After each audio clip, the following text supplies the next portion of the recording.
Muito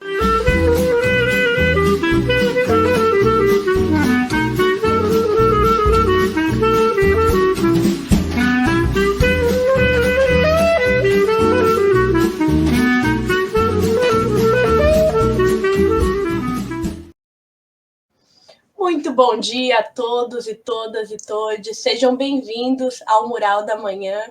Hoje um programa muito especial sobre a luta das mulheres na Pátria Grande. E como nós não teremos o dia como hoje, ao invés do nosso quadro Dia como Hoje, eu quero contar para vocês uma história. A história de uma mulher que aos 9 anos de idade foi separada da sua família, sem o consentimento da família, foi levada para a casa de um desembargador, o desembargador Jorge Luiz de Borba, e da sua esposa, Ana Cristina Gaiotto de Borba, para uma estadia temporária, porque a sua mãe tinha sofrido violência doméstica e precisava se recuperar. Mas quando ela consegue se reerguer e vai buscar a filha, ela não a encontra mais. Durante décadas, a mãe, Dona Deolina, procura incansavelmente por sua filha, mas falece em 2016 sem conseguir reencontrá-la. A menina, com deficiência múltipla, surdez e problemas de visão, é levada de Osasco e trazida para Florianópolis.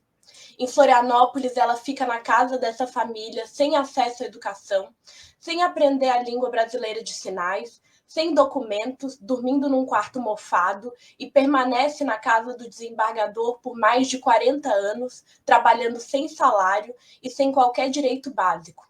Quando ela é resgatada por uma denúncia anônima, a sua saúde bucal estava deteriorada e ela estava com um tumor no útero. Em maio de 2024, o ministro do Supremo Tribunal de Justiça requereu a atuação da autoridade policial para cumprir a lei e libertar a mulher. Só que em 27 de agosto, esse mesmo ministro autoriza que o desembargador e a sua família visitem ela no abrigo em que ela estava desde o resgate. E na decisão, esse juiz, Marques, também estipulou que ela poderia voltar para a casa do desembargador se manifestasse vontade expressa, clara e inequívoca. E aí, esse caso tem uma grande reviravolta. O ministro muda de posição em uma decisão endossada pelo ministro do Supremo Tribunal Federal, André Mendonça. A defesa do desembargador diz que a mulher fazia parte da família, mesmo que laudos do Ministério Público do Trabalho revelem uma suposta estratégia de pressão e manipulação psicológica por parte da família, por parte do casal, para levar essa mulher de volta à situação análoga à escravidão. E em 23 de outubro, o casal é denunciado pela Procuradoria-Geral da República pelo crime de manter a trabalhadora em regime análogo à escravidão. O órgão também sustenta a necessidade de afastar novamente a mulher dos investigados, alegando ilegalidade na decisão que permitiu que ela retomasse ao convívio dessa família. No entanto, até o dia de hoje, ela continua vivendo com a família que a escravizou. Essa mulher é Sônia Maria de Jesus, e o 8 de março, o 8M de Florianópolis, tem como palavra de ordem desse ano Sônia Livre. Está aqui um cartazinho com a Sônia Livre. E essa história que eu trago para iniciar o nosso programa de hoje e trazer aqui diversas mulheres, um programa que tem como foco a luta internacional das mulheres, e por isso a gente tem a presença de Tânia Melnick, que é chilena. Muito bem-vinda, Tânia. A Tânia é comunicadora social, porta-voz dos judeus antisionistas contra a ocupação de Israel e contra o apartheid. Muito bem-vinda, Tânia. Você está sem o áudio. Bom dia, muchas gracias. Muito obrigada por la invitação, Sofia. A gente que agradece. Temos a presença também de Cláudia Espinosa, que é boliviana, é jornalista, militante, apresentadora do podcast War Miss Bolívia, que é Mulheres Bolívia, foi vice-presidente de políticas de comunicação e é membro da rede de comunicadores populares do Mercosul. Muito bem-vinda, Cláudia. Muito obrigada. Oi, mulheres do programa e do mundo todo que vai poder conversar com a gente hoje. Ai, que bom te ouvir falando em português, Cláudia. Belíssimo português. Estou melhorando, estou melhorando. Ana Maria Vega, muito bem-vinda. A Ana Maria é argentina, comunicadora social, apresentadora e editora do blog Todo Salud, trabalhadora da Rádio Nacional Libertador e integrante da Rede Par, que é uma rede de jornalistas feministas. Muito bem-vinda, Ana. Hola, ¿cómo les va? Muchas gracias. Gracias, Sofía. Bienvenidas también a este espacio a Tania, a Claudia. No hablo ni siquiera portuñol, solo puedo decir muito obrigado. Eso e vamos andando. Não é um problema, nossa audiência está muito acostumada com o espanhol e a gente se entende. Muito bem-vinda também a Maria Helena, que é boliviana, hondurenha, desculpem, é hondurenha, militante, ex-deputada, atual pré-candidata a deputada pelo Partido Libre, no departamento de Yoro, em Honduras. Muito bem-vinda, Maria. Muy buenos días. Perdón por ingresar un poquito tarde. Mi conexión no está buena, así que estoy al aire libre y tengo la posibilidad de que me ingrese ruido. Saludos. No tem problema. Qué honor estar con ustedes.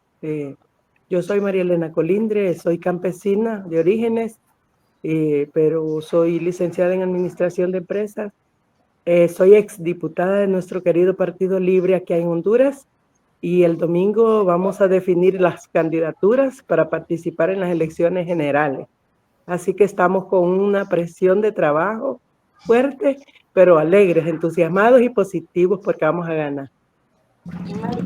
Então, muito obrigada por ter cedido um tempo para falar aqui com a gente. E por último, mas não menos importante, Helenira Vilela, brasileira, comunicadora social, professora e também apresentadora do programa Uma Luz Inesperada, da Noite Livre do Portal Desacato. Muito bem-vinda, Helenira. Helenira está com problemas de conexão.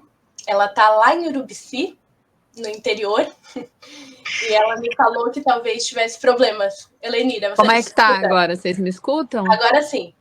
Dá para ouvir. Vamos torcer. Então, bom dia, buenos dias a todos e todas. É um prazer estar aqui, né, conversando com Sofia, Tânia, Cláudia, Ana Maria, Maria Helena. É uma honra poder falar com todas vocês e com a nossa audiência sobre essa luta tão importante. E aí vou começar só... Eu botei a camiseta, mas não vai dar para ver, está escrito feminismo é o contrário de solidão. Eu acho que essa é uma frase que pode simbolizar muito, né? Essa camiseta é do Instituto E Se Fosse Você, e eu penso que esse espaço que a gente está vivendo aqui juntas virtualmente é um pouco da representação desse feminismo que é o contrário de solidão, a gente poder estar junto aí, enfrentando um mundo tão difícil. Excelente, Helenira. Muito obrigada. Gente, muito obrigada por estarem aqui. É um prazer enorme ter essa reunião de tantas mulheres de países diferentes para falar sobre um tema tão importante. E para começar, eu gostaria que vocês falassem, nos países em que vocês estão envolvidas, quais são as principais denúncias, reivindicações e bandeiras do 8 de março. Podemos começar aqui pela Cláudia Espinosa? Claro que sim. Bom, começar a falar un saludo grande desde el Estado Plurinacional de Bolivia, un jalaya grande a todas las hermanas de la Patria Grande. Vou falar um pouco em português, um pouco em castelhano. Na Bolívia, hoje, esse ano, estamos um pouco mais preocupadas, as mulheres. Primeiro porque tem um movimento de mulheres muito diverso, que não é um movimento unificado, né? Não é um movimento feminista somente, é um movimento de movimentos sociais, onde estão as mulheres trabalhadoras, as mulheres do campo, as mulheres intelectuais, toda a diversidade. Mas não tem um movimento feminista unificado, estruturado, não tem. Cada uma vai fazer diferentes atos amanhã, hoje, por seu lado. É a primeira coisa que preocupa, porque a gente não consegue unificar as lutas das mulheres. Cada uma vai para o seu lado, seu caminho, vamos dizer assim. Em segundo lugar, terminamos 2024 com números muito alarmantes, né? Como sempre termina cada ano, de feminicídios, de violências de todo tipo. Mas o que aconteceu em 2024 foi que questionaram, criticaram a Lei 348, que é a lei que protege as mulheres de todos os tipos de violências.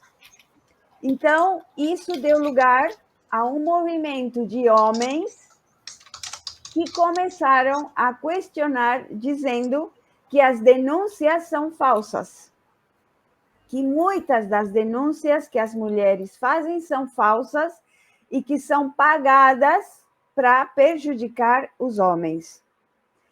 Isso é muito perigoso para os direitos das mulheres, né? E isso ficou aí, nem os deputados, nem os senadores pegaram esse problema para aclarar essa confusão, essa distorção, essa manipulação da lei, e ficou por aí mesmo. Agora, tem homens fazendo grupos e usando as redes sociais para atacar todos os grupos de mulheres que defendem os direitos humanos das mulheres.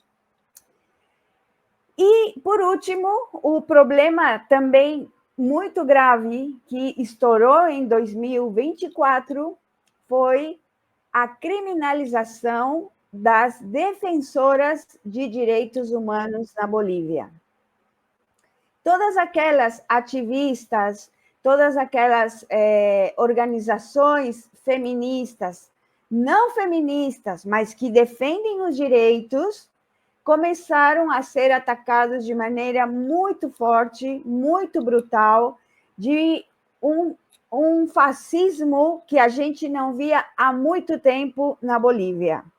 Tanto assim que tem um governo municipal de Cochabamba, que é uma cidade, um departamento, que está fazendo um processo judicial contra um grupo de mulheres jovens, feministas, só porque elas fizeram um protesto num lugar público, uma praça pública, colocaram uns carteles, uns cartazes, reivindicando os direitos das mulheres e, além do mais, reivindicando a vida das mulheres na Palestina. Por tudo isso, elas estão sendo julgadas pelo governo municipal. Então, esse é um exemplo, só um, porque tem vários, de como estão criminalizando a defesa dos direitos na Bolívia. E isso não acontece só com as mulheres. Também há todas as comunidades LGBTQIA+,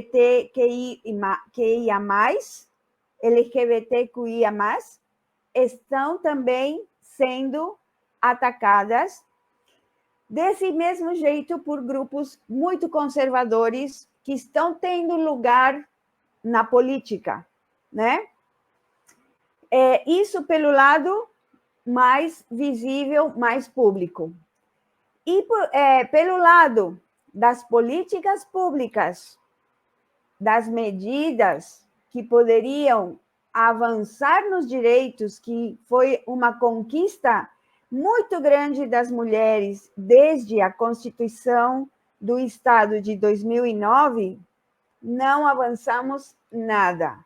Não temos absolutamente nada nesse último governo que tenha melhorado a situação nem das mulheres, nem das comunidades LGBTQIA+, nem das pessoas com discapacidade.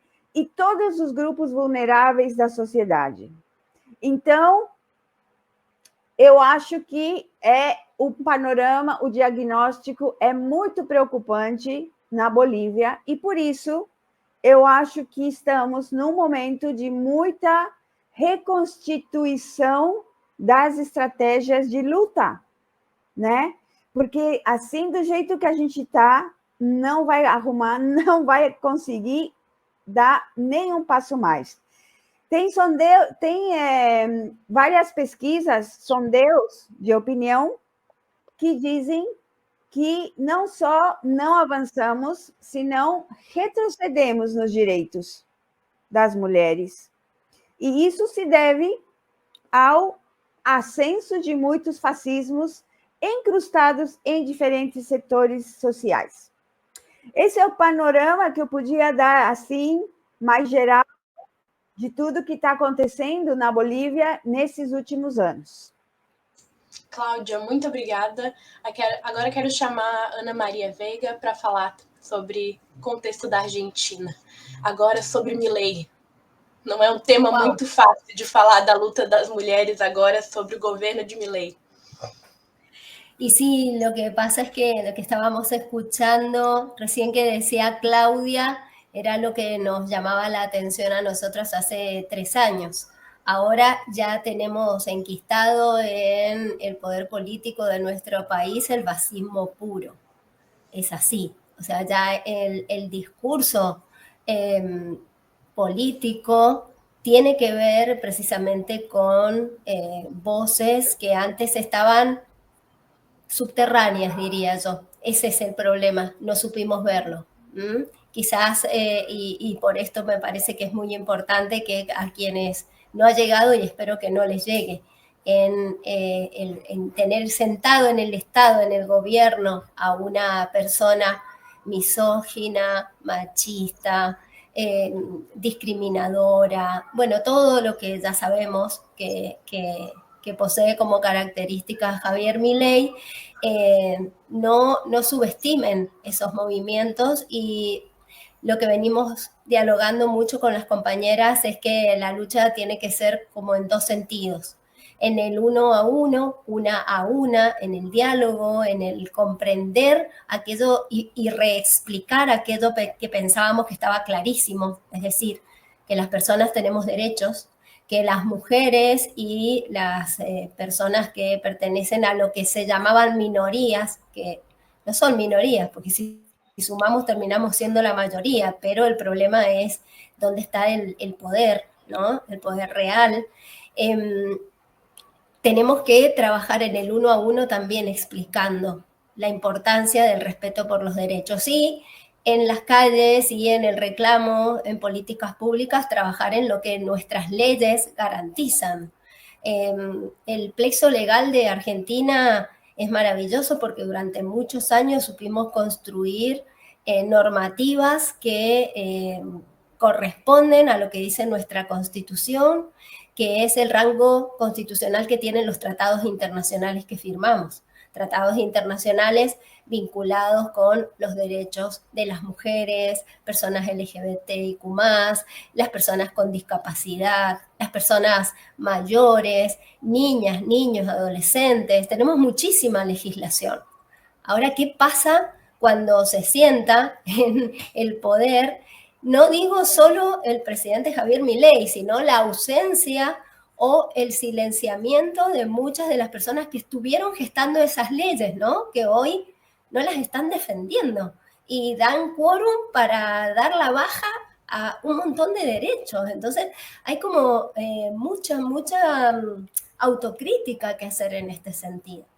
Entonces, la lucha hoy es en las calles reclamando por el cumplimiento de leyes que existen, tratando de que no deroguen muchas de esas leyes que tiene aval científico, ha tenido aval social y se corresponden con lo que dice nuestra Constitución, pero también la explicación en el uno a uno, porque si es un fenómeno, o sea, ha quedado claro que esta situación y lo que se vive en muchos de nuestros países con el fascismo es un fenómeno de redes sociales.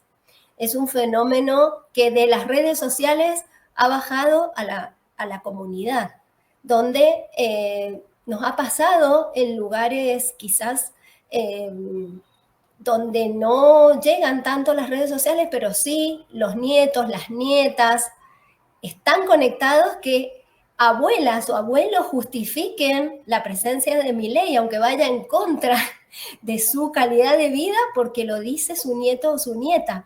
Y entonces ahí, ¿no? Es como que hay toda una cuestión donde se ha ido construyendo este poder y este discurso de odio, de homofobia, ¿sí? De fascismo, de machismo súper concentrado, se ha ido construyendo en un espacio en el que creo que quienes solemos estar en las calles no hemos percibido. Entonces la lucha es por varios frentes. Por lo pronto, este 8 de marzo se va a marchar nuevamente en nuestro país, se va a marchar en muchas ciudades, aquí particularmente en Mendoza, el colectivo Ni Una Menos, que a diferencia de lo que nos estaba contando nuestra compañera de Bolivia, sí hay un colectivo feminista que ha estado nucleándose por muchas áreas, si no es por Ni Una Menos, que es ese gran grito que dimos un 3 de junio para que dejen de matarnos, es por el movimiento muy importante que se generó para la sanción de la ley de interrupción voluntaria del embarazo. También todos los colectivos LGBT a través de la Marcha del Orgullo y todo lo que movilizó en la pasada marcha contra el fascismo. También todo el movimiento universitario que salió a las calles masivamente cuando el gobierno nacional dispuso aspectos que tienen que ver con ir en contra de la formación superior y también la ciencia en nuestro país. Entonces es como que hay muchos colectivos que van a confluir este 8 de marzo porque las mujeres estamos en todas partes, ¿no? El colectivo sindicalista también, ayer estuvimos en una reunión también apuntando a esto. Entonces, creo que todas las mujeres vamos a salir este 8 de marzo a movilizarnos de acuerdo al lugar de pertenencia que tengamos, pero ese lugar transversal que es el ser mujer, porque en Argentina y en Mendoza tenemos muchas motivaciones para salir a marchar, para salir a reclamar, y tiene que ver con que se está desarticulando nuestro espacio vital, ¿no? Y nuestros derechos están siendo puestos en duda, y lejos de ir avanzando por ratificar aspectos de debate que eran tan importantes y en el lugar en el que estábamos antes que llegara Milei, que era pensar una política de cuidados, ¿sí? Para dejar esa sobrecarga sobre las mujeres. No, todo lo contrario. Tenemos que salir a reexplicar conceptos básicos que quedaron claros en el siglo pasado. Muito obrigada, Ana. Maria Helena, como está o contexto em Honduras? Como está a organização para o 8 de março em Honduras? Quais as principais reivindicações das mulheres hondureñas? Bueno, yo percibo que estamos en un contexto bastante favorable a las mujeres. Si bien es cierto, tenemos muchas mujeres que están en el Congreso, ¿verdad? Que son representaciones nuestras, pero para esta próxima contienda se espera que lleguen algunas mujeres, en el caso, voy a hablar específicamente en el caso de mis compañeras con las que estamos participando, como lo son, ellas son representantes, ¿verdad?, de las comunidades indígenas de nuestra zona. Entonces, siento que este nuevo Congreso muy probablemente, y son liderazgos fuertes, pues, entonces siento que no, este nuevo Congreso podría quedar configurada con la presencia, la representación de muchos sectores que en otros momentos no tenían tanta participación. Entonces, yo siento muy bien las mujeres participando activamente, ¿verdad? En todos sus espacios. Yo soy parte del colectivo de mujeres socialistas que participamos en la capital. y me decían las compañeras que quieren avanzar en seguir articulándose porque la mayoría somos mujeres más grandes, de las segundas y terceras juventudes. Queremos incorporar a las muchachas más jóvenes para que vayan incluyéndose, ¿verdad? Y conociendo y explicando, adquiriendo esos conocimientos necesarios, sobre todo concientizándonos, porque estas mujeres jóvenes resulta que son, como decía mi compañera que me antecedió, las que manejan redes, pero es que esas redes tienen mucho poder. Y en mi caso, por ejemplo, yo me siento un poquito quedadita en esa área, ¿verdad? De las redes, y esas redes tienen mucho poder y las muchachas y muchachos actualmente están allí. Entonces hay que trabajar fuerte, ¿verdad? En esa línea de lo que es el tema de redes, trabajar más fuerte en posicionar nuestras verdades, ¿verdad? Y arrebatarle todo esa masa que controla la verdad mediática de los grupos poderosos, la verdad de la mentira, mejor dicho, de la derecha, ¿verdad? Que tanto daño nos hace y que muchas veces incluso uno consideraría que algunas personas, compañeras, manejan situaciones o realidades que para uno están muy claras. Pero en términos generales siento que vamos avanzando bastante, solo que ahora creo que vamos a tener un espacio más favorable para profundizar muchas leyes en favor de las mujeres. Sí hemos avanzado, en Honduras sí hemos avanzado, pero nos falta todavía ir rompiendo esos esquemas para la participación femenina, porque resulta que no es fácil. No es fácil por todos los rezagos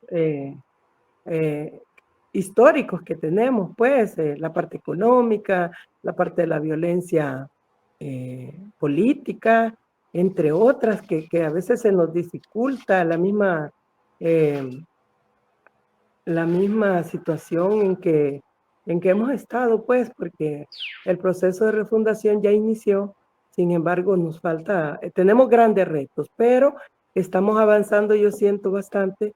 Y bueno, ahora mismo estamos trabajando muy fuerte porque potenciando que queden más liderazgos de estas mujeres que queremos que lleguen a representarnos al Congreso Nacional. Aspiramos que en su mayoría pues podamos quedar para continuar empujando desde allí este proyecto que no es fácil y que mediáticamente ha sido tan atacado porque pues los grupos que controlan esos medios, ¿verdad? E incluso las redes son los mismos de siempre. Entonces, bueno, hay muchos desafíos, pero sin embargo se está avanzando bastante. Yo he tenido estos días una oportunidad grandiosa de estar de cerca con las comunidades más alejadas, ¿verdad? Más empobrecidas de nuestro municipio y departamento, pero aún hay mucho ambiente de la gente de apoyar y nos toca ir desarticulando ese discurso de la derecha, porque mucha gente considera, pues claro, nos han vendido la idea de que pues no, que la política es sucia y todo lo que se dice, ¿verdad? Entonces, precisamente eso es lo que queremos cambiar y ahí nos toca incluso aguantar, ¿verdad? La herencia del tradicionalismo, de dar cosas, ¿verdad? A cambio del voto y está muy, muy metido en la gente eso, así que tenemos un arduo trabajo para hacer, pero hay muchas compañeras y eso es muy bueno que en casi todos los espacios las compañeras son las que dan la cara, las que están al frente, y eso nos alegra mucho también, ¿verdad? Entonces, más o menos por ahí vamos caminando. Los grupos que han estado acá activos y que nos han representado, sobre todo en nuestro municipio, mucho peligro para nosotros, para ejercer la política, están así como más aplacaditos, ¿verdad? Operan siempre, ¿verdad? Porque como decía nuestra presidenta, sacamos la cabeza de la dictadura, pero algunas estructuras permanecen tanto en los municipios, en las mismas instituciones de Estado, pero paso a pasito vamos a ir avanzando, ¿verdad? Com essa situação. Maria, muito obrigada. Agora, Tânia, como está no Chile a organización do 8 de marzo? Hola, buen día. Bueno, acá la organización del 8 de marzo es una organización que suele comenzar un par de meses antes para organizar generalmente un mes de marzo completo, lleno de muchas actividades, desde movilizaciones sociales, actividades culturales, de protesta, de intercambio, de toda una diversidad que se trabaja a nivel nacional, prácticamente en todas las ciudades de Chile.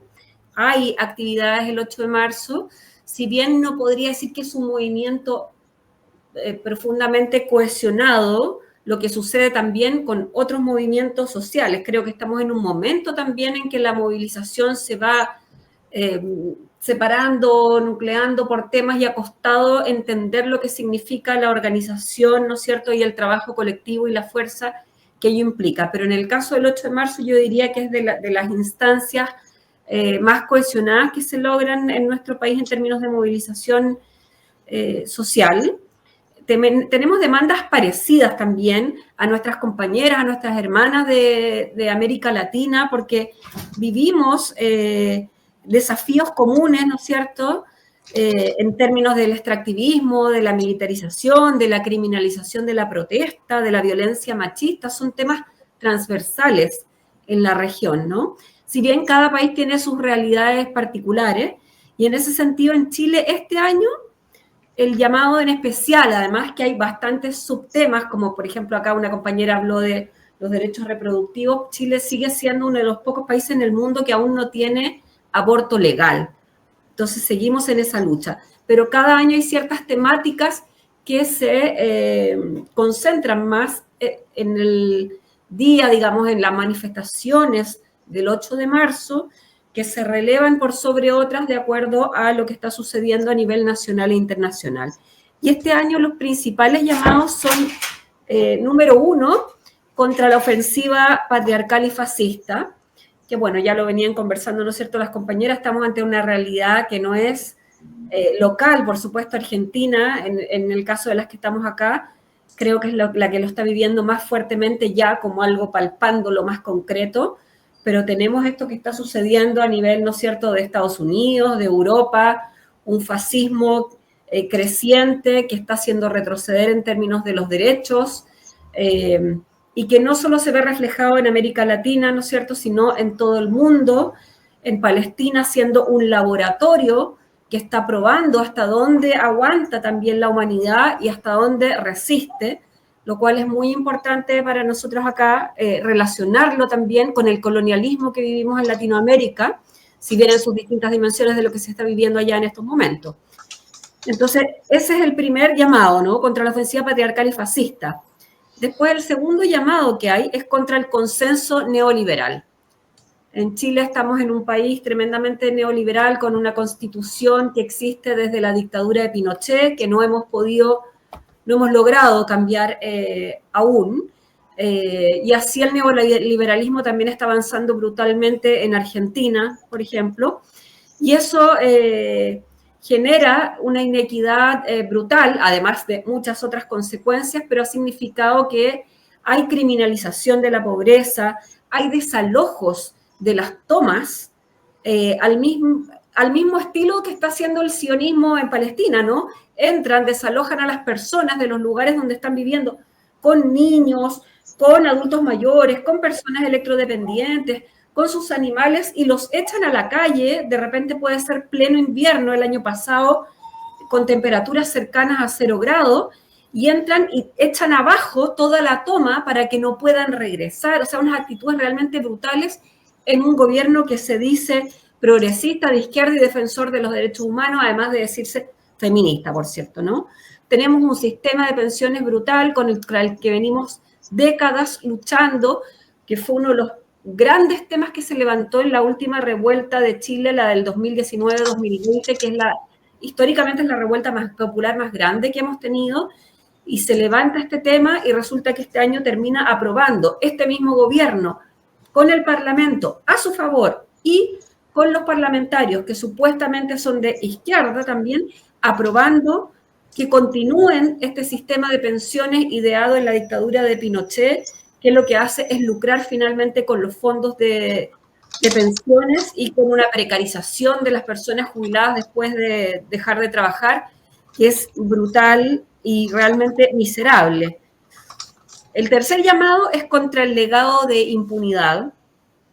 Acá los poderes, y me imagino que en otros países también, ¿no es cierto? Los poderes que tiene la policía son cada vez mayores, con mayor capacidad y equipamiento represivo, con mayores derechos a lo que le llaman defensa, pero que no tienes cómo a veces probar, ¿no? Que ellos pueden ahora, por ejemplo, actuar en autodefensa y dispararle a una persona y matarla y decir que esa persona estaba amenazando su vida, y tú no tienes después cómo probarlo, ¿no?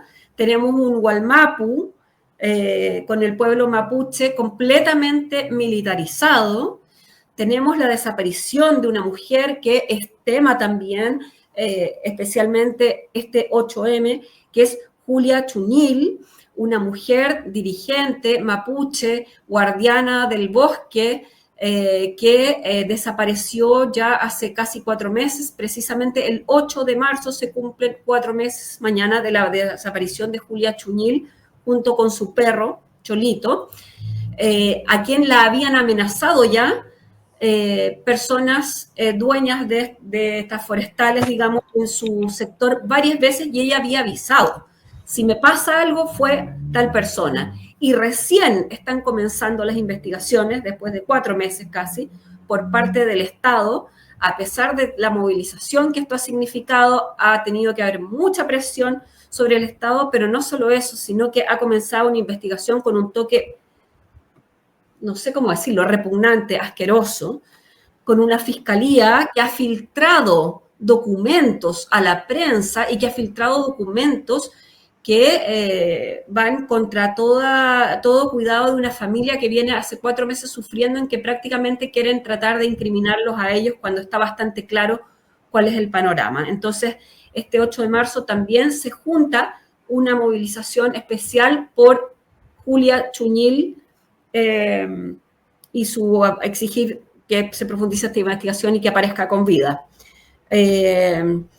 Y por último, y no menos importante, digamos, uno de los más importantes en estos momentos y que también fue el principal tema a nivel regional, al menos el año pasado, el 8M, que es por una Palestina libre y soberana, por el fin del colonialismo fascista y su ocupación, el régimen de apartheid, la limpieza étnica y el genocidio del pueblo palestino, en especial contra sus niños y mujeres que precisamente son blanco de la ocupación por ser, por llamarlo de una forma, la máquina reproductiva, ¿no es cierto?, dadora de vida, que ha permitido que este genocidio no extermine al pueblo palestino, y en que venimos exigiéndole hace muchísimo tiempo ya a nuestro gobierno que rompa relaciones comerciales y económicas con Israel. Ya están degradadas las relaciones diplomáticas, pero no es suficiente. Todos los países tenemos que sumar en el aislamiento hacia Israel hasta lograr que esto termine de una vez y que cumplan con sus obligaciones internacionales, porque se están haciendo todos los locos y no cumplen con los dictámenes de las Cortes Internacionales, con los dictámenes o con las resoluciones, digamos, de la Asamblea General de la ONU, que fue aprobada por ellos mismos, pero resulta que después no la cumplen en sus países. Y acá tenemos cualquier cantidad de industrias, digamos, de Israel que están insertas en el país. Tenemos muchísimos tratados comerciales en todos los ámbitos prácticamente con Israel. Tenemos un Mekorot que ya sabemos que está metido en Argentina, en todas partes, que ya está entrando en Chile, que ya está en varias regiones, y así sucesivamente, ¿no? Además de ser, desde la época también de la dictadura de Pinochet, haber sido una de los proveedores de armamento más importantes para Chile, cuyos contratos por fin están a puertas de terminar, por lo que entiendo, pero aún se siguen comprando armas y tampoco eso se ha detenido del todo, principalmente lo que se compra en términos de lo que le llaman seguridad, ¿no? Que tiene que ver con todos los sistemas de espionaje que ellos tienen y también de represión de las manifestaciones populares. Entonces, yo diría que esos son los llamados, digamos, concretos, pero tenemos otros temas, como les decía, relacionados con los derechos reproductivos, con la migración, que ha sido un gran tema en la última década, más o menos, en Chile, con unas olas migratorias brutales, pero que han terminado finalmente en menoscabo también de los derechos de los migrantes, poniendo en riesgo especialmente hoy en día a las niñeces y a las mujeres, quitándoles derecho a la vivienda, a la educación, a la salud. Se están trabajando leyes que hablan en el fondo de la seguridad, pero en el fondo lo que están haciendo es quitar derechos humanos, civiles, sociales a las personas. Y eso es terrible. El tema de la violencia sexual, que es un tema histórico, ¿no es cierto?, nuestro, contra el cual luchamos, y que cada vez la complicidad patriarcal es peor, más aún en estos tiempos. Y bueno, justamente estamos en un año también electoral, nosotros en un año de elecciones presidenciales, y salió hace unos días una encuesta que decía que uno de los principales temas que deberían tomar los candidatos, digamos, a estas elecciones, guardaba relación con la brecha salarial de las mujeres. Como lo mencionó una de las compañeras hace un momento también, ¿no es cierto? Seguimos teniendo esa tremenda brecha, si bien ya hay más mujeres insertas en el ámbito laboral, en directorios, la brecha salarial sigue siendo la misma, los cuidados siguen estando a nuestro cargo sin que el rol reproductivo de la crianza y de las labores, digamos, domésticas y de cuidados tenga alguna valoración, tema sobre el cual se habló y se viene hablando hace muchos años también, ya prácticamente ha sido olvidado, el tema de la educación sexual integral, que cada vez más este fascismo, este conservadurismo que va avanzando, dificulta que se pueda abordar esse tema que é tão importante. São muitos temas, né, Tânia? É incrível. Quando você fala, eles se parecem com diversos dos principais temas no Brasil, na Argentina, na Bolívia, em Honduras. E muito obrigada. Agora quero passar para a Helenira Vilela para falar sobre as principais reivindicações aqui no Brasil. Obrigada, Sofia. Então, a gente está no Brasil num momento muito interessante e complexo, né? A gente conseguiu tirar o Bolsonaro da presidência da República, e isso significa muito para as mulheres, porque a gente teve uma reversão, por exemplo, a recriação do Ministério das Mulheres, a aprovação de uma lei de igualdade salarial entre as mulheres e os homens, que significa que as empresas têm que emitir relatórios dizendo e demonstrando que estão cumprindo, né? Porque a lei existia, mas só que ela não era cumprida, e essa nova lei, ela impõe mecanismos, né? Mas um governo cheio de contradições, que tem uma minoria de mulheres nos cargos de ministério. A gente teve uma mudança recente em que saiu a ministra da Saúde. Segunda-feira, a ex-presidenta do PT, porque ela deixou a presidência do PT ontem, para assumir um ministério no governo, nas relações institucionais, Gleisi Hoffmann. Então, a gente vive um processo contraditório. O Diese soltou um relatório essa semana, dando conta de que hoje, no Brasil, as mulheres são 52% dos chefes de família, ou seja, nós estamos realmente carregando o país nas costas, né? E se você considerar as famílias monoparentais, ou seja, as famílias que têm um adulto e crianças, a gente tem 92% das famílias monoparentais são chefiadas por mulheres. Então, a gente está falando de uma carga ainda muito brutal, com uma diferença salarial que se mantém. Com o governo Lula, a gente teve uma recuperação do emprego, uma queda de inflação, mas está com uma inflação de alimentos muito grande, que atinge as mulheres de maneira brutal. Do ponto de vista do movimento organizado, a gente está trabalhando com 3 pautas mais importantes, eu diria assim, porque se a gente for fazer a lista de tudo que está envolvido, a Tânia, né, vai dando conta, é tudo muito parecido. A gente tem essa pauta que a Sofia abriu, né, contando a história da Sônia Maria de Jesus, que é uma mulher escravizada, e que o Brasil é o país que passou o maior tempo da sua história tendo escravidão legalizada, mas que não conseguiu extinguir a escravização de fato. Ainda a gente tem tido com bastante frequência a atuação do Ministério Público do Trabalho, desmontando esquemas de situações de trabalho análogos à escravidão ou de trabalho chamado de escravização moderna, em que as pessoas vivem sem salário, em condições subhumanas de alojamento, com restrição alimentar. E aí o caso da Sônia, ele é um caso muito bárbaro, porque ele demonstra o quanto a escravização não acabou, principalmente quando ela é devolvida para o seu senhor escravo, né, escravizador, ela é devolvida para ele pelo sistema judicial brasileiro. A família da Sônia, que depois mesmo, né, ela tem irmãos que estão tentando ter contato com ela, e a família do escravizador impede, né, não permite, cria desculpas. É um processo complexo, porque a família não tem muito recurso. A família da Sônia, a família do desembargador, obviamente, tem bastante recursos.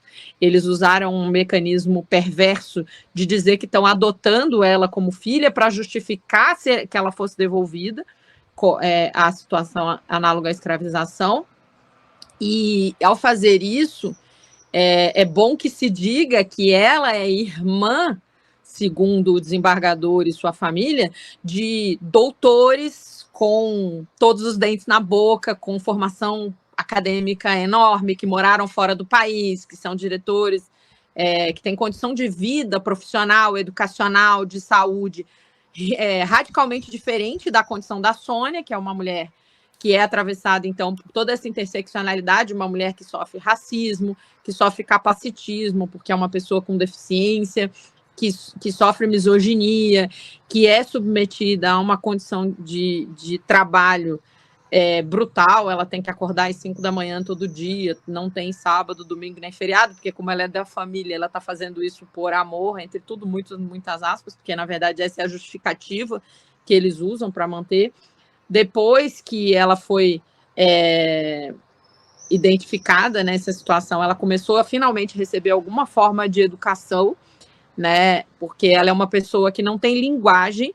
Então a justificativa, né, de dizer que ela fez uma manifestação clara, né, e explícita de desejo de retornar é intrinsecamente falsa, porque ela não tem meio de comunicação, porque ela não tem nenhuma linguagem, ela não teve direito de acessar essa família que os outros filhos, supostamente quase irmãos dela, têm doutorado, mas ela não conseguiu nem alfabetização, nem linguagem de nenhum tipo, nem oralização, nem libras, nem nenhuma forma de comunicação, nenhuma língua. Então, ela é o símbolo dessa luta de fim de toda forma de opressão, né? E ela é uma pessoa a quem a gente supõe que foi negada a sexualidade, porque, na verdade, a gente não tem nem como ter um testemunho dela do que aconteceu, dela submetida a essa realidade dessa família que tem total domínio sobre a existência dela, e que está sendo negado o convívio familiar com a família biológica que, de fato, buscou ela a vida inteira. Então, a gente tem essa situação da Sônia como um símbolo da luta contra o fascismo e toda forma de opressão, que se manifesta no judiciário, mas também no Congresso Nacional. O Brasil tem um Congresso que tem bancadas que são fascistas, que se autodenominam bancada do boi, porque são ligadas ao agronegócio, bancada da Bíblia, porque são ligadas às igrejas neopentecostais, e bancada da bala, que são ligadas à indústria armamentista e aos defensores do direito ao armamentismo. Essas três bancadas eu chamo de bancadas dos assediadores e estupradores, porque, na verdade, eles estão defendendo a aprovação de leis que impedem crianças de se proteger do assédio sexual e do estupro. São bancadas dos escravizadores, porque são bancadas que defendem, por exemplo, né, no caso do agronegócio, a gente tem uma série de denúncias de que o agronegócio está associado à escravização análoga a trabalho análogo à escravização moderna, e são defensores da violência, da repressão. A gente teve ontem, né, o presidente dos Estados Unidos, Donald Trump, se manifestando, anteontem, na verdade, em 2 momentos, de manhã, às 7h30 da manhã, ele publica um tweet, né, um X, lá na rede do seu ministro, Elon Musk, que está tentando demitir 2 milhões de servidores públicos e desestruturar absolutamente o Estado no que diz respeito à defesa das pessoas, mas estruturar brutalmente o Estado, tanto para a indústria armamentista, quanto para a repressão política e para atender às demandas das grandes empresas e dos super ricos, ele anuncia que ele vai cortar fundos federais para todas as escolas, colégios e universidades que tenham pessoas fazendo protestos que ele chama de ilegais, mas que não estão determinados por ninguém, e que estudantes vão ser expulsos, presos, né? Se eles forem locais, eles vão ser se eles não forem locais, eles vão ser deportados, se forem americanos, vão ser expulsos. E aí a gente entra num terceiro ponto que também vive uma contradição interessante no Brasil, que é, a gente teve a movimentação a partir do filme Ainda Estou Aqui, que ganhou o mundo e o Brasil, para demonstrar que a gente tem que ser contra a ditadura, então recuperar, porque o bolsonarismo e o fascismo no Brasil estavam tentando recontar a história da ditadura e dizer que não houve, mentir, né, que não houve tortura, que não houve assassinato, que foi um tempo bom, de ordem, que precisaria ser recuperado. Esse filme conseguiu mudar esse sentimento nacional para recuperar a realidade de que foi um movimento, né, um momento brutal de assassinato, de perseguição, de desestruturação familiar, de fome, de inflação. E aí isso está fazendo com que a gente lide com também a luta pela anistia, para que não haja anistia dos que tentaram o golpe. E, por último, um movimento que tem sido encampado pelas mulheres, mas que é um movimento da classe trabalhadora brasileira, que é o movimento Vida Além do Trabalho, porque desde que, depois do golpe contra a presidenta Dilma, que também foi um golpe que tinha um cunho misógino bastante forte, eles conseguiram aprovar uma reforma trabalhista que permitiu uma coisa chamada a jornada 6x1, que você trabalha 6 dias e folga só 1, né?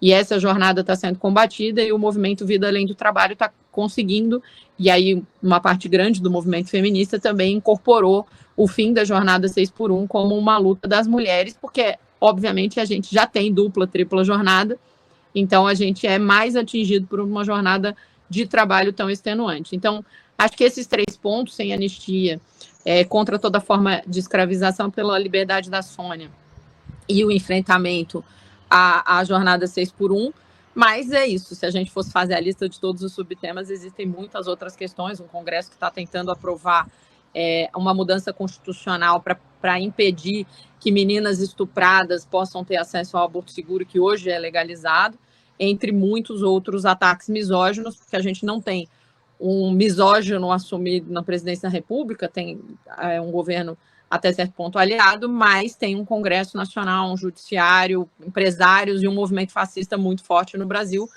com o governo Lula tendo problemas de popularidade, inclusive já num processo em que a gente está se preparando para uma eleição em 2026, em que certamente haverá um fascista candidato, e a gente vai ter muita dificuldade de impedir que esse fascista misógino e defensor do patriarcado, da transfobia, ganhe a eleição, ainda que os fascistas não tenham, nesse momento, exatamente um nome para lhes representar.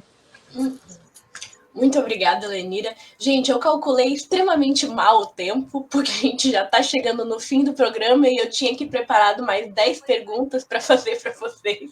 Então, eu vou passar para a minha última pergunta. Vou pedir para cada uma falar no máximo 1 minutinho, 1 minuto e meio. Infelizmente, não é o tempo necessário para poder responder, mas é o que nós temos. A gente precisa encerrar o programa no máximo 11h05. E eu queria falar sobre as experiências de luta das mulheres nos países de vocês. Porque, como já disse Lenin, a experiência de todos os movimentos de libertação atesta que o êxito de uma revolução depende do grau de participação das mulheres. Então, com esse ensejo, eu queria, para finalizar, que vocês contem sobre experiências de luta de mulheres nos países de vocês. Podemos mudar aqui, começar pela Ana, e aí depois a gente finaliza com a Cláudia. Ana Maria.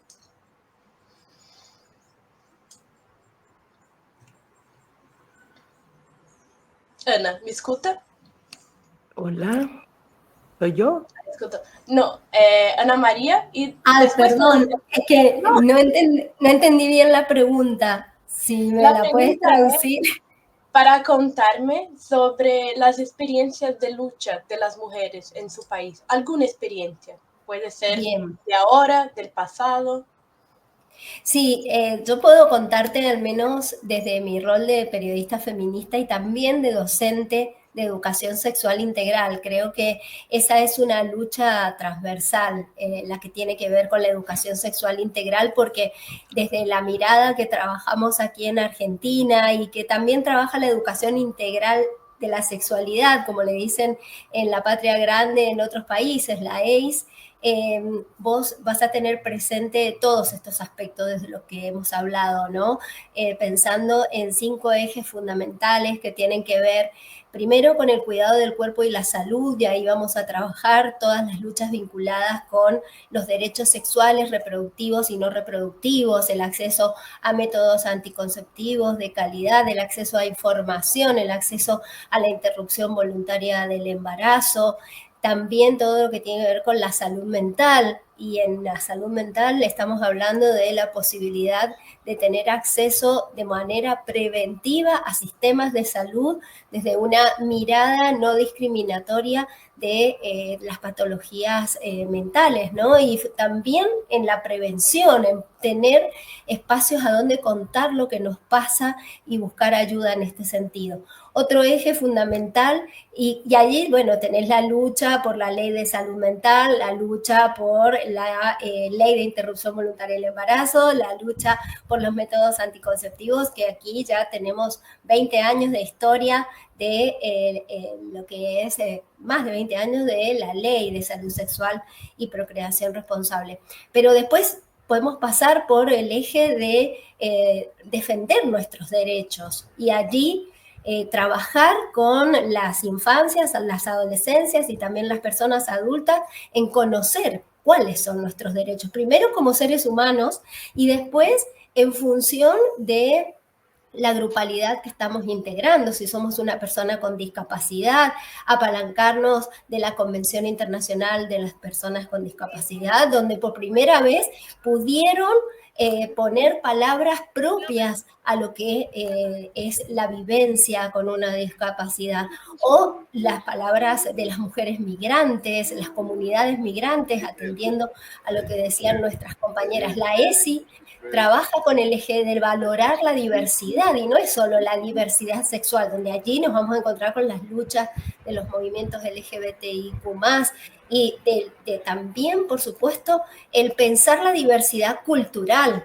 la diversidad corporal también, donde tenemos que trabajar para evitar todo tipo de discriminación, por un lado, y trabajar para la implementación de políticas de equidad.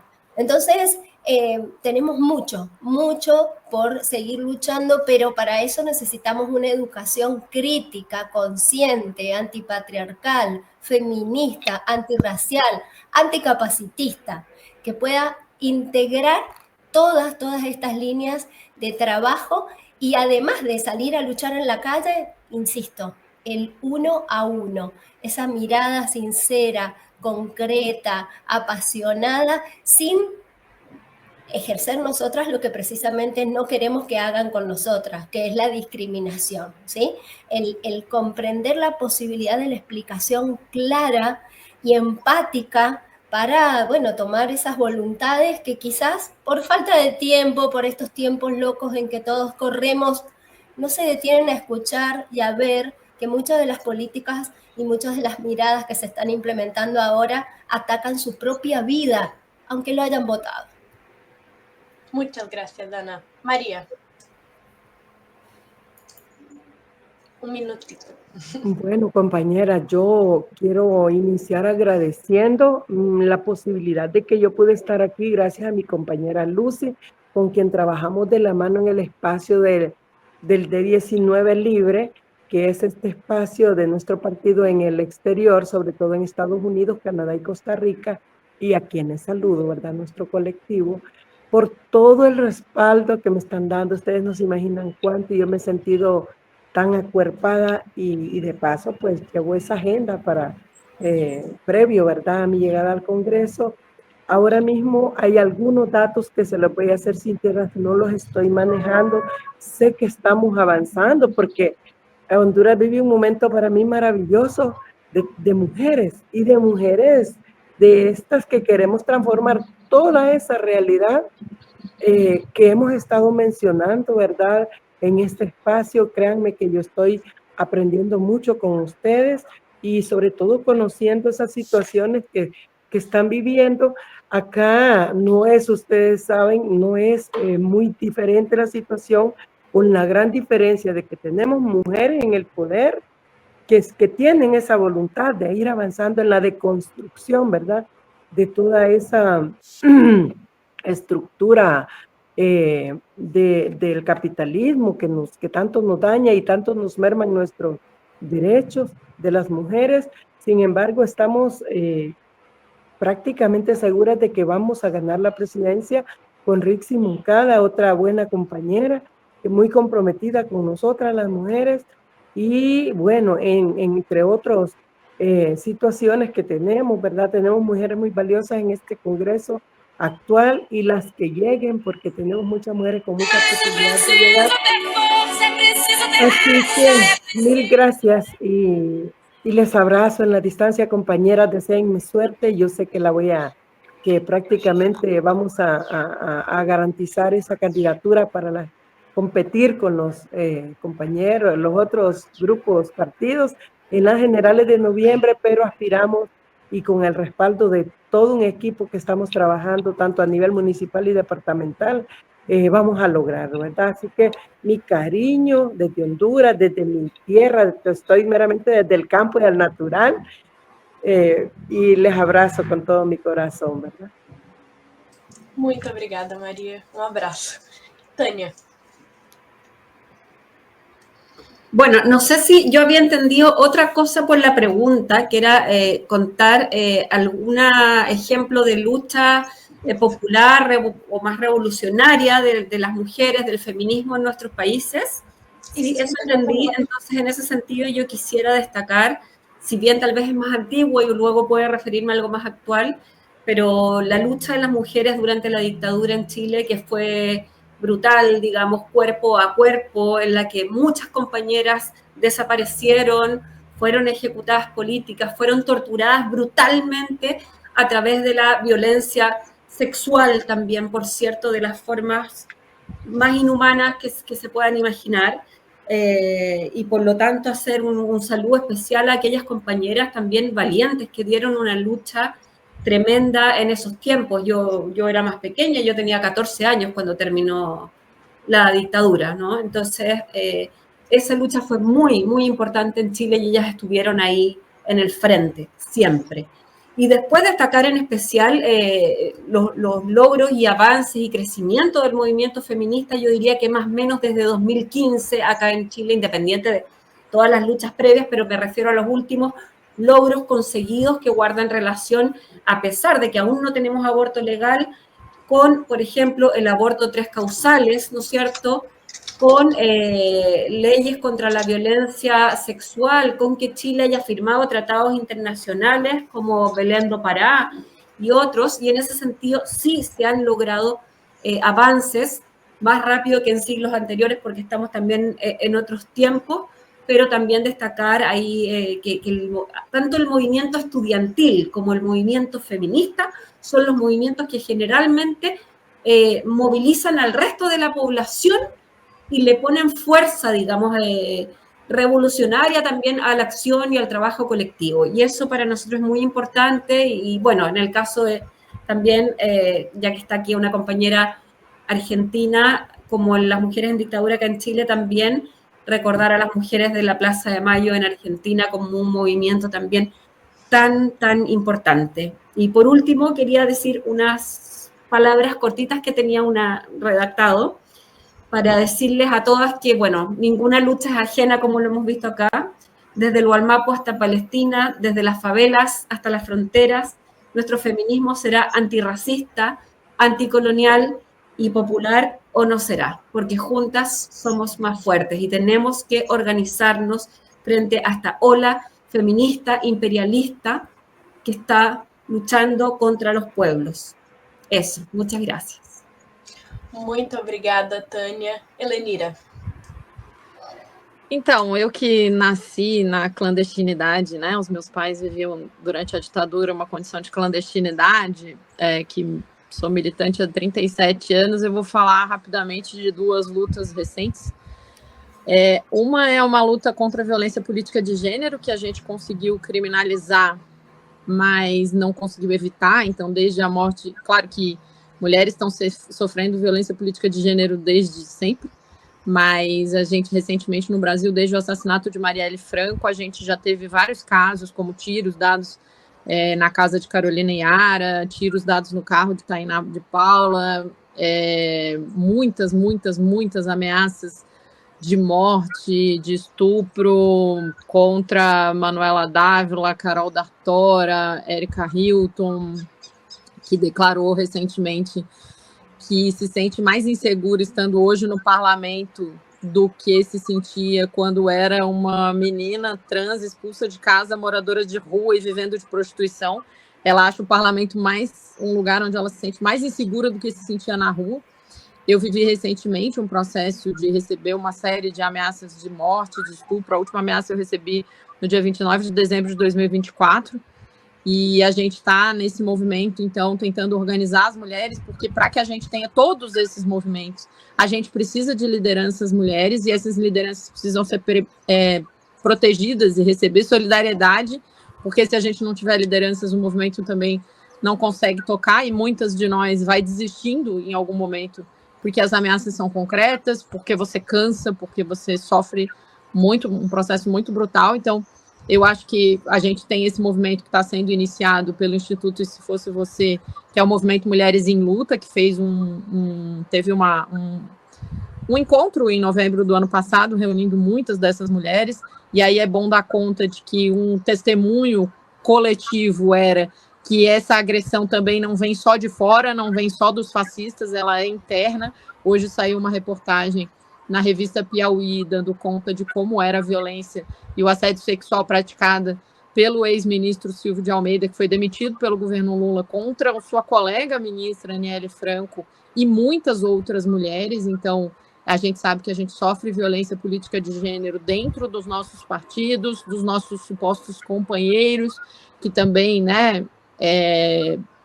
praticam uma série de sabotagens, de perseguições, de violência psicológica, emocional, moral, institucional e sexual. Então, que a gente vá enfrentar essa violência política de gênero com muita solidariedade, nos protegendo entre nós, as lideranças, e com proteção também da base de todo o conjunto da sociedade, porque senão é muito difícil seguir. E um movimento em que eu entrei bem recentemente, que eu sou mãe da diversidade, eu tenho uma filha trans e um filho bissexual, então a gente entender que não são coisas separadas. O capitalismo, ele está retomando a profundidade, a força e a brutalidade da misoginia e da LGBTQIAPN+fobia, por conta de que as taxas de fertilidade estão caindo, as mulheres estão cobrando e exigindo que tenham remuneração no trabalho de produção e reprodução da força de trabalho, e a existência de mulheres e de pessoas da diversidade sexual com a sexualidade livre prejudica para os capitalistas a expropriação de 10,8 bilhões de dólares por ano do trabalho de produção e reprodução da força de trabalho, o que significa que não existiria um único bilionário no mundo se não fosse o roubo das mulheres e, portanto, se não fosse a misoginia. E por isso a gente tem que fazer a luta pelos direitos das pessoas LGBTQIA+. E aí, então, agradecer muito esse momento, foi muito rico ouvir todas as minhas companheiras aqui, Cláudia, Tânia, Ana e Maria Helena, e agradecer o Desacato, a Sofia, o Raul, a Thali, que estão organizando isso com a gente, para a gente realmente dizer que é necessário o socialismo, ou teremos a extinção, mas a revolução socialista ou será feminista ou não será. Então a gente segue na luta todos os dias para libertar todos de qualquer forma de exploração e opressão. E que a gente faça um 8 de março muito rico no mundo inteiro, enfrentando o capitalismo, enfrentando o fascismo, enfrentando a misoginia, o racismo, o patriarcado, o colonialismo e o imperialismo. É isso, sempre na luta, mulheres livres. Eu acrescentaria uma vírgula na frase do Lênin que você citou, Sofia, e aí com isso eu termino mesmo. No caso do Brasil, a gente mede a evolução da nossa sociedade e o quanto ela é realmente incluída a partir das mulheres negras e indígenas do nosso país que sofrem, e das mulheres LGBT que sofrem brutalmente. Então, na medida que a vida delas melhore, todo o Brasil terá melhorado. Na medida em que as palestinas melhorem, que todo mundo que é vítima do colonialismo melhorarem, a gente vai ter o mundo melhorando e vai conseguir fugir da extinção que o capitalismo está entregando para a nossa espécie. Exatamente. Muito obrigada, Lenira. E para finalizar, Cláudia Espinosa. Bom, todas já falaram de muitas agendas, né, que são comuns a todas nós, em toda a Pátria Grande. Eu queria simplesmente lembrar que na Bolívia, historicamente, a gente tem uma Bartolina Sisa, uma Juana Zurduy, que ensinaram, são nossas mães, são nossas avós, bisavós, que nos ensinaram a luta e que vêm desde lá, né, contra o colonialismo, depois contra um capitalismo, como foi Domitila Chungara, uma mulher da mina, né? E hoje em dia temos uma diversidade de mulheres que estão na luta desde diferentes setores sociais. Já falei que não é um movimento unificado, mas a diversidade também é nossa fortaleza. Eu acho que nesse momento, desse 8 de março, as manifestações vão se concentrar mais na crise econômica que a gente está vivendo na Bolívia. Tem uma crise econômica muito forte, muito desemprego, tem uma falta de alimentos, tem preços elevados demais dos combustíveis, tá uma escassez de dólares, está começando a entrar numa situação de crise muito estrutural. E todos os movimentos sociais, que também estão compostos por mulheres, que fizeram manifestações, marchas, caminhadas pela Bolívia toda, muitas foram presas. Hoje temos mais de 130 presas e presos políticos em plena democracia, o que também chama a atenção da gente, porque estão judicializando a política no bom sentido, não só a política dos partidos políticos, senão a defesa dos direitos humanos e ambientais. Então, vai ter também protestos na frente de muitos penais, né, de muitos centros carcerários, onde estão nossas irmãs e nossos irmãos presos. Inclusive, tem mulheres que estão grávidas, presas, não deixam elas saírem, não deixam ter nem defesa de advogado. A esse nível está chegando a luta política interna na Bolívia. Por isso, né, nesse 8 de março, também vai ser uma reivindicação grande à liberdade das irmãs e dos irmãos que estão lutando para poder voltar a ter uma estabilidade econômica, política e social como a gente tinha antes, nos 14 anos, que vocês conhecem muito bem.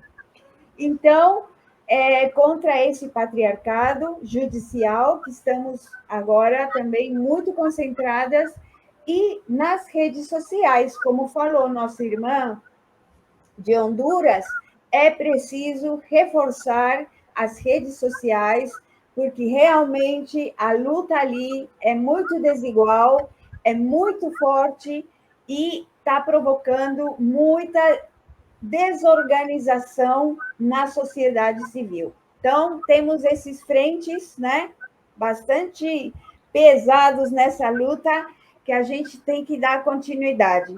Toda a solidariedade para todas as mulheres, para todas as comunidades LGBTIQ+, em toda a Pátria Grande, em todo o mundo, que vai se mobilizar esse 8 de março, e vamos à luta, porque não dá para parar, né? Um abraço e muito obrigada ao Desacato por dar vozes diferentes, diversas, de todo o nosso continente. Muito obrigada.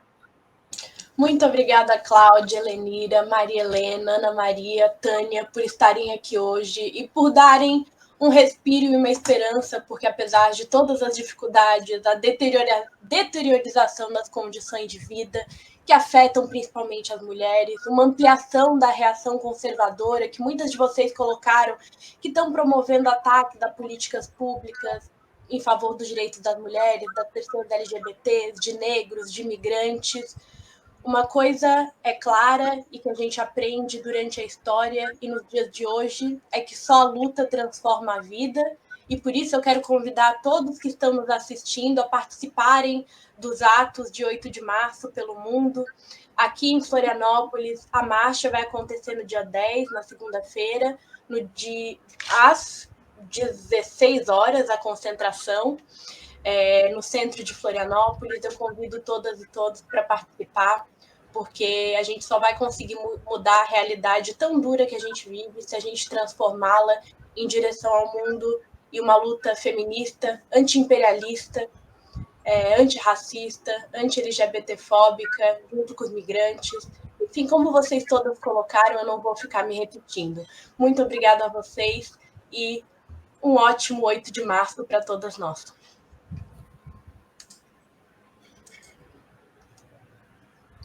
Um abraço. E agora, gente, antes de terminar, eu quero só agradecer que não deu tempo os nossos apoiadores culturais do Portal Desacato, que fazem com que seja possível que a gente realize o nosso trabalho, traga essas pautas tão importantes e imprescindíveis, que não tem espaço na mídia hegemônica. Quero passar aqui um videozinho com todos os nossos apoiadores. Este programa é apresentado graças aos nossos apoiadores culturais. Sintraceb, FESESC, Sindi Saúde Santa Catarina, Sinjusc, Sinergia, Sintracem, Sinasef, Seção Sindical IPSC, Sindiprev Santa Catarina, Sintesp, Stiel. Seja um apoiador cultural. Ligue para 499-8808-5438. Se você ainda não é um apoiador do Portal Desacato, entre em contato com a gente por telefone, por e-mail, por aqui, e vamos estabelecer uma parceria. Você também pode nos apoiar através do nosso Pix, que eu vou colocar aqui, que é desacato.contribua.pix@gmail.com, ou através da nossa campanha para ser um leitor ou leitora amiga do Portal Desacato. No nosso site desacato.info tem todas as informações de contribuição. Você pode contribuir de forma mensal, com valores acima de R$10, ou de forma anual. E você pode também ser membro do nosso canal no YouTube, e aí você contribui mensalmente com o Portal Desacato. De todas essas formas, né, contribuindo através do Pix, sendo membro do nosso canal ou através do leitor ou leitora amiga, você concorre todas as segundas-feiras a um livro da Editora Insular. Nós temos essa parceria com essa editora aqui de Florianópolis, e todas as segundas-feiras, então segunda-feira próxima tem sorteio, a gente sorteia um livro para aqueles que contribuem com a gente. Então, contribua se você puder, curta os nossos conteúdos, compartilhe com os amigos, nos sigam nas nossas redes sociais. Nós estamos no X, no Instagram, no Facebook, no Blue Sky, no Threads e no Facebook. Então, nos sigam através daí. E nos reencontramos na segunda-feira com mais informação, com mais saúde, espero eu, e com muita luta e informação aqui no Portal Desacato. Quero anunciar que hoje nós teríamos um programa, o Cidadania, Direitos e Cidadania, com Erli Camargo, que ia trabalhar a questão de como combater a tortura, mas por problemas de internet da Erli e do seu entrevistado, a gente não vai ter o programa hoje, teremos na próxima sexta-feira. Um ótimo final de semana para todo mundo. Nos encontramos nos atos do 8 de março, aqui em Florianópolis, e em todos os locais e capitais e cidades onde estejam acontecendo os atos do Dia Internacional de Luta das Mulheres. Um abraço e nos vemos na segunda-feira. Produção Portal Desacato. Realização Cooperativa Comunicacional Sul.